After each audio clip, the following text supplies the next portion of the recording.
कारक के बारे में मैं बता चुका हूँ, आप लोगों को समझा चुका हूँ और पढ़ा भी चुका हूँ। अब उनके कारक संबंधी नियम बताने जा रहा हूँ। समझिए, पढ़िए और सुनिए, जो बहुत काम आते हैं। क्योंकि कभी कभी ऐसा होता है कि कर्ता में तो ये लगता है ये कहाँ से आ गया, कर्म में ये लगता है ये कहाँ से आ गया, समस्याएं पैदा होती हैं। उनको दूर करने का प्रयास कर रहा हूँ। कर्ता का नियम जानते हैं, क्रिया को करने वाला कर्ता कहलाता है, आपको पता है। इसका प्रसर्ग विभक्ति या कारक चिन्ह या पहचान चिन्ह ने है। ने जो भूतकाल के प्रयोग में सकर्मक धातुओं के साथ लगता है। बीते कल में सकर्मक धातु कर्म सहित जो हैं उनके धातुओं के साथ लगता है। वर्तमान और भविष्य में इसका प्रयोग नहीं होता है। जैसे उदाहरण पर मान लीजिए,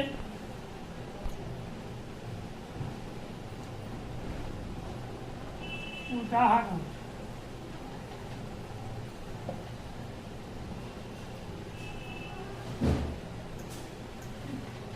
धीरज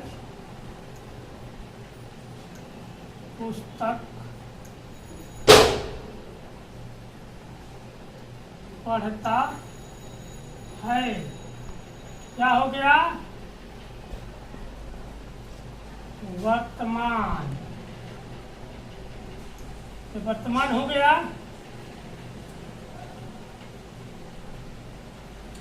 या ऐसे लीजिए, वर्तमान, इसमें ने का प्रयोग नहीं हुआ है, सीधा सीधा करता है जो बिना ने का है, लेकिन वर्तमान काल है।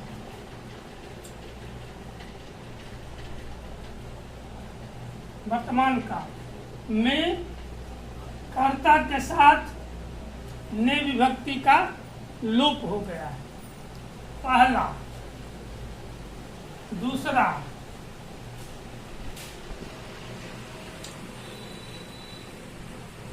धीरज पुस्तक पढ़ेगा।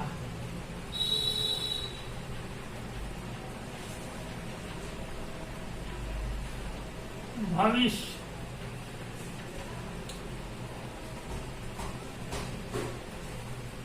ये देखिए, इसमें भी पढ़ेगा। धीरज पुस्तक यहाँ पढ़ता है, अर्थात वर्तमान काल में ने का लोप हुआ है, ने विभक्ति है ही नहीं। धीरज पुस्तक पढ़ेगा। आने वाले कल में, आज यहाँ पढ़ रहा है, फिर आने वाले कल में पढ़ेगा, लेकिन ने का प्रयोग नहीं है।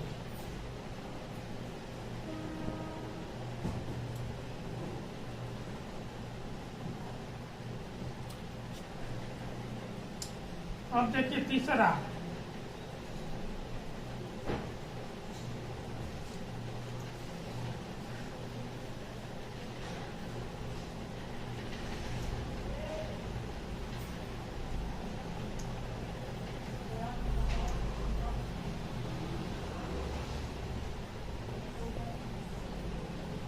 अब देखिए, धीरज ने पुस्तक पढ़ा है, अर्थात बीते कल में ही वो पुस्तक पढ़ चुका है।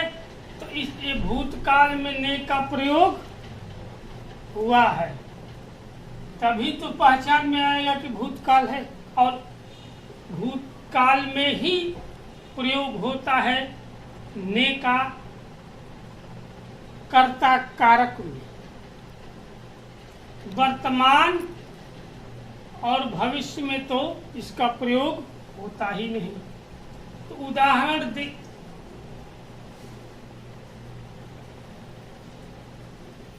उदाहरण हो गया। तो आप समझ गए होंगे कि देखिए, वर्तमान काल,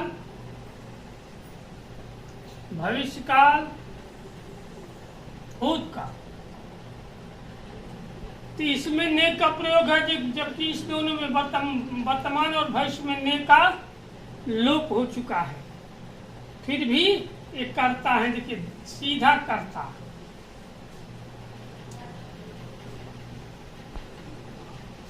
पढ़ेगा,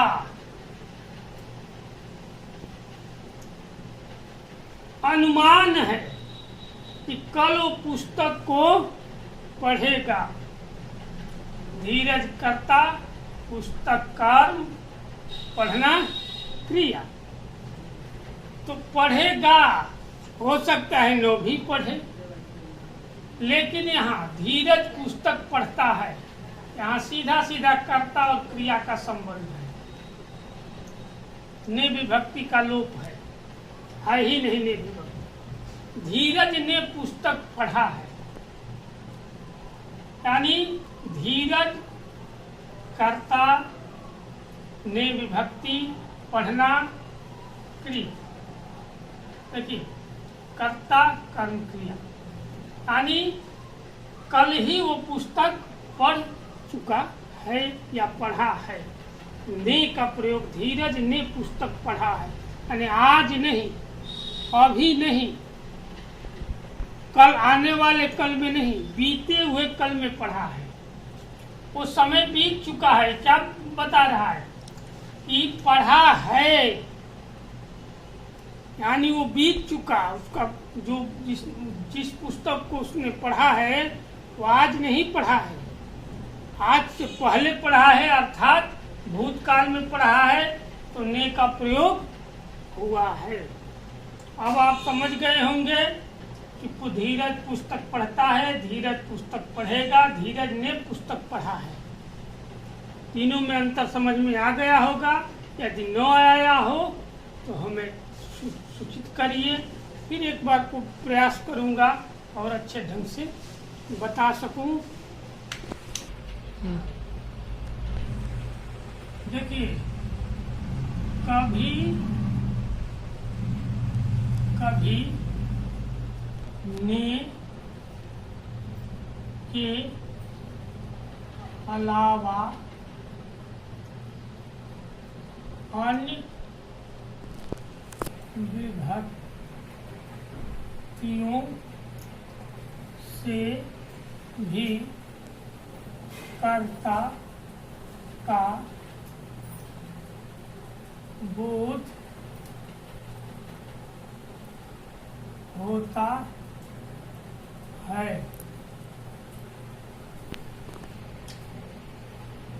कभी कभी ऐसा होता है कि ने के अलावा अन्य विभक्तियां भी आ जाती हैं, लेकिन वो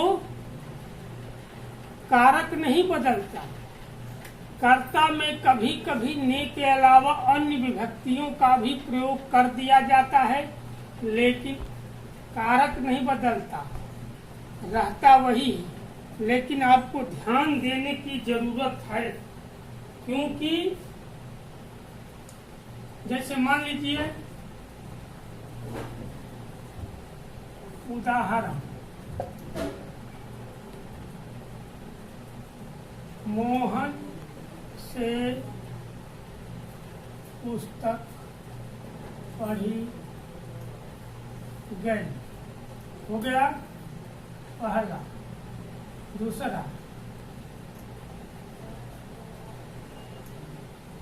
बच्चों के द्वारा गीत गाए गए। तीसरा,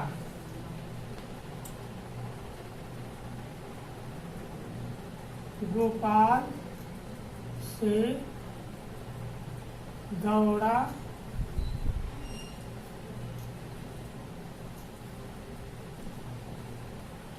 नहीं गया। और देखिए,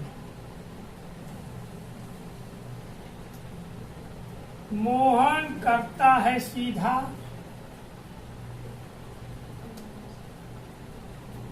पढ़ना या पढ़ी क्रिया है, से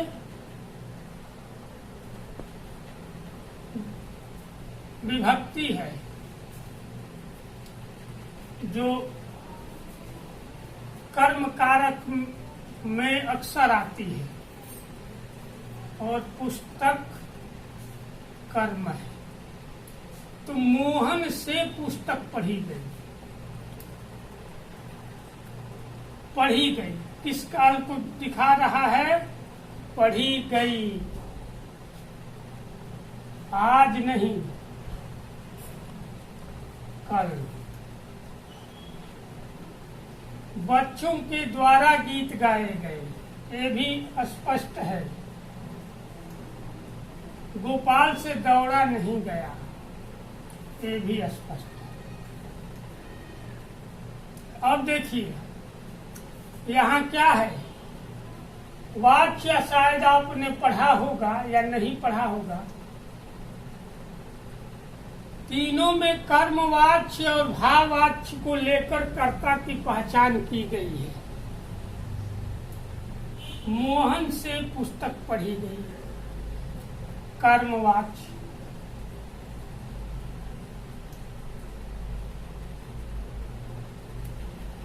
बच्चों के द्वारा गीत गाए गए,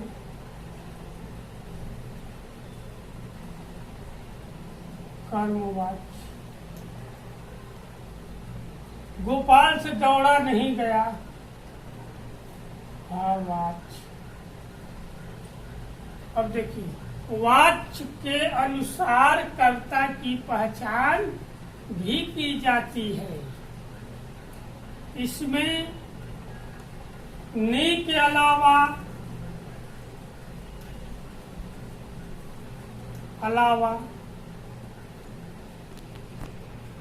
से के द्वारा, यहाँ दिया है ना, के द्वारा का भी प्रयोग होता है। ने के अलावा से के द्वारा का प्रयोग भी होता है। ये ले लीजिए, से ले लीजिए। ने के अलावा से के द्वारा का भी प्रयोग होता है, जो वाच्य के अनुसार उसकी पहचान की जाती है। अब ध्यान दीजिए, मोहन से पुस्तक पढ़ी गई, कर्मवाच्य है न पुस्तक। मोहन से यानी मोहन कर्ता, कर्म पुस्तक और क्रिया पढ़ी गई। बच्चों के द्वारा गीत गाए गए, बच्चों यानी एक नहीं बहुवचन, के द्वारा गीत गाए गए। के द्वारा विभक्ति हो गई और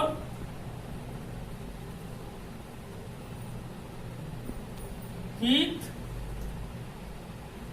क्रिया। तो बच्चों के द्वारा गीत गाए, बच्चों ये करता है, संज्ञा मान लीजिए, करता है, के द्वारा विभक्तियां हैं। इनके द्वारा यानी इनके जरिए गीत गाए गए। गोपाल से दौड़ा नहीं गया, गोपाल से दौड़ा।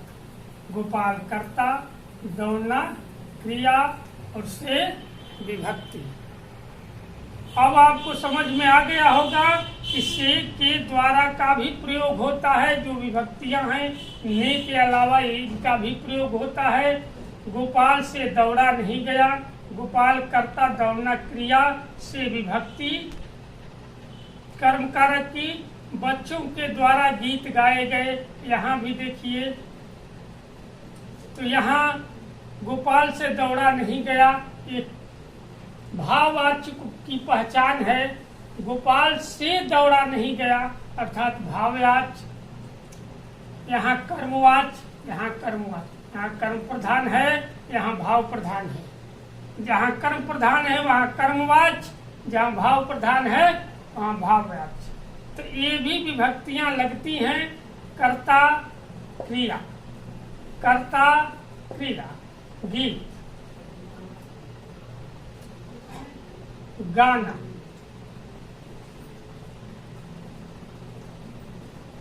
गाना क्रिया। मोहन से पुस्तक पढ़ी गई, कर्मवाच्य, अर्थात यहाँ कर्म प्रधान है। बच्चों के द्वारा गीत गाए गए, बच्चे कर्ता के द्वारा विभक्ति, गीत कर्म और गाना क्रिया। भाग में मिलेंगे, तब तक के लिए विदा।